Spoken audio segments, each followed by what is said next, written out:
Buenos días. En los próximos minutos voy a sintetizar si aspirina para prevención primaria se debe administrar o no.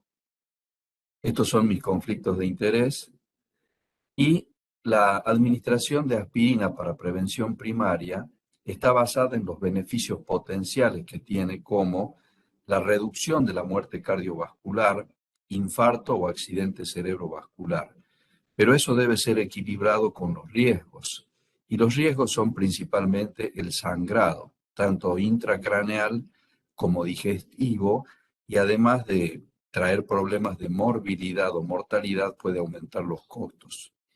Por ese motivo es que a partir del 2018 se han publicado algunos trabajos en adultos mayores de 55 años, en ancianos mayores de 70 años y en el grupo de los diabéticos. Para eso se han estudiado en adultos mayores de 55 años en el ensayo ARRIVE, que es aspirina para reducir el riesgo de eventos vasculares iniciales. En este estudio participaron más de 12.500 pacientes, hombres mayores de 55 años y mujeres mayores de 60 años que tenían un riesgo moderado de tener eventos cardiovasculares a 10 años. No participaron diabéticos, los pacientes fueron seguidos por 6 años y se comparó aspirina de 100 miligramos contra placebo. El evento combinado primario de muerte cardiovascular, infarto, angina inestable, accidente cerebrovascular o ataque isquémico transitorio mostró de que no hubo diferencias en el seguimiento entre el grupo aspirina, que es la línea roja, y el grupo placebo, que es la línea celeste. Tampoco hubo diferencias significativas en el combinado de muerte cardiovascular, infarto o accidente cerebrovascular. Tampoco en infarto de miocardio ni en accidente cerebrovascular por separado. Tampoco se vio una reducción significativa de la muerte cardiovascular comparando aspirina contra placebo, pero sí se vio una diferencia significativa en la tasa de sangrado digestivo entre los pacientes que tomaron aspirina comparados contra placebo. En conclusión, en el estudio de RIVE en adultos mayores de 55 años, aspirina no redujo los eventos cardiovasculares, especialmente muerte, infarto o accidente cerebrovascular comparado con placebo, y sí aumentó de manera significativa el riesgo de sangrado.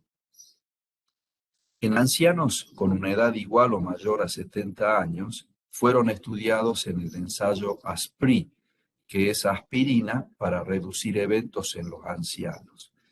Participaron más de 19.000 individuos con un 11% de diabéticos que fueron incluidos, y los pacientes fueron seguidos por casi 5 años. También se comparó aspirina contra placebo. En este estudio se miró el resultado primario de incidencia acumulativa de muerte, demencia o discapacidad persistente, y no hubo diferencia en este resultado primario entre aspirina y placebo. Pero en la incidencia acumulativa de muerte se observó una mayor incidencia en el grupo aspirina que en el grupo placebo.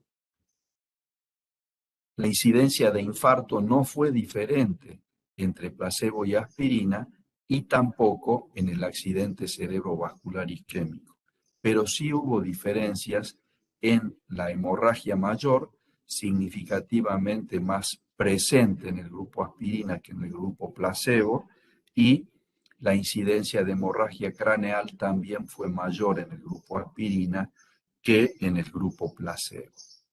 En conclusión, en adultos con una edad igual o mayor de 70 años, sin enfermedad cardiovascular conocida, aspirina no redujo los eventos cardiovasculares, la muerte ni la discapacidad comparada con placebo.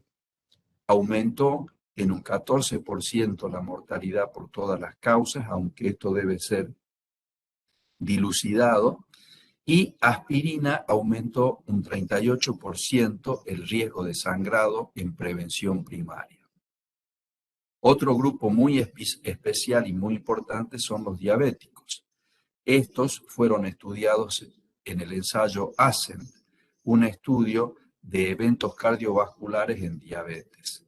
Participaron más de 15.000 individuos, todos diabéticos con una edad igual o mayor a 40 años, sin enfermedad cardiovascular conocida, y fueron seguidos por una mediana de más de 7 años, también comparando aspirina contra placebo.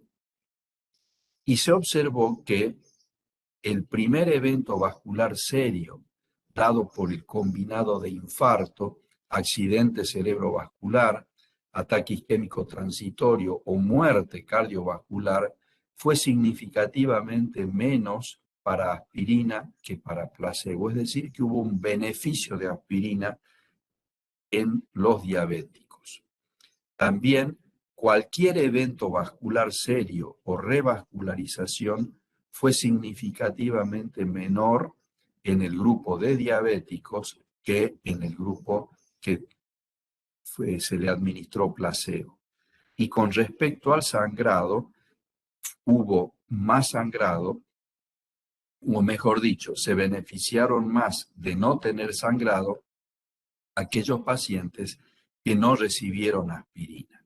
Sin embargo, el beneficio estuvo a favor de aspirina. En síntesis, en el estudio ASCENT, en diabéticos con una edad igual o mayor a 40 años, hubo menos eventos vasculares serios en el grupo que tomó aspirina, aunque hubo un mayor riesgo de sangrado mayor en el grupo que recibió aspirina. Antes del año 2018 se publicaron numerosos estudios y estos fueron condensados en un metaanálisis que recopiló 15 estudios y en el cual fueron incluidos más de 165.000 pacientes. Para todos estos estudios, en este metaanálisis se observó que aspirina previno los eventos isquémicos no fatales, como el infarto no fatal y el ataque isquémico transitorio. Lo que sí, también se vio de que no redujo aspirina el infarto fatal ni el accidente cerebrovascular isquémico. Y aumentó la tasa de sangrado, tanto de sangrado gastrointestinal como de sangrado intracraneal. Entonces, lo importante de aspirina en prevención primaria es lograr un equilibrio entre la eficacia y la seguridad. Y para ello es muy importante la evaluación individualizada de la administración. Las actuales guías de la Sociedad Europea de Cardiología sugieren que en pacientes con diabetes que están en alto riesgo o muy alto riesgo de enfermedad cardiovascular, puede ser considerada la administración de aspirina en prevención primaria siempre que no haya una clara contraindicación. Es una indicación de clase 2B con evidencia A. Y el tratamiento antiplaquetario, incluyendo la aspirina, no se recomienda en individuos que tienen un riesgo cardiovascular bajo o moderado debido a que hay un riesgo de aumento en el sangrado. Entonces, la pregunta clave aquí es cómo estratificar el riesgo cardiovascular en los pacientes. Para ello, como todos sabemos, hay scores clínicos, pero también está el score de calcio coronario. Los scores clínicos son útiles, pero han mostrado menos precisión y pueden subestimar o sobreestimar el riesgo, ya que tienen buena especificidad y baja sensibilidad. El score de calcio coronario, hecho por tomografía computada, es más preciso, pero está limitado por la logística y los costos. Por ejemplo, el score de Agatston es más costoso, pero comparando con el score visual del National Lung Screening Trial, Este último es más simple y es menos costoso, ya que se realiza con una tomografía computada no gatillada y tampoco se utiliza contraste necesariamente. Y se puede categorizar el hallazgo de calcio en las coronarias en cuatro formas. Sin calcio en las arterias coronarias, con calcio leve, con calcio moderado o con calcio severo en arterias coronarias.